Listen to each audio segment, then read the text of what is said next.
আমাদের বাংলাদেশে ছাত্র, বুদ্ধিজীবী, সাধারণ মানুষ খুন, গুম, সাথে অর্থ প্রসার হাজার মায়ের বুক খালি করেছে একমাত্র দুইজন ব্যক্তি। প্রথম একজন বলি আমি, বিপ্লব কুমার। ওই লোকটা যাকে তার অধীনে নিয়ে যেত জমতি ভাবত, বিএনপি ভাবত।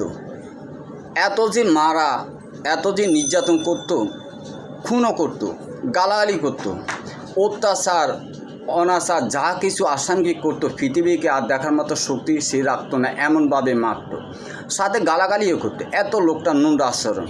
দ্বিতীয় আসেন ডিবি হারুন।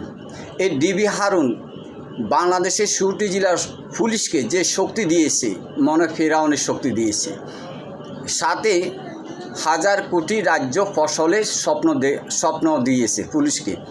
যে পুলিশে কী করলো, ডিবি হারুনের ক্ষমতাকে গ্রহণ করলো আর হাজার অর্থকে গ্রহণ করলো। এই দুইটা নিয়ে তারা দেশের মধ্যে সাধারণ মানুষের উপর থেকে শুরু করে বুদ্ধিজীবী, ছাত্র, কাউকে তারা রেহাই দেয় নাই।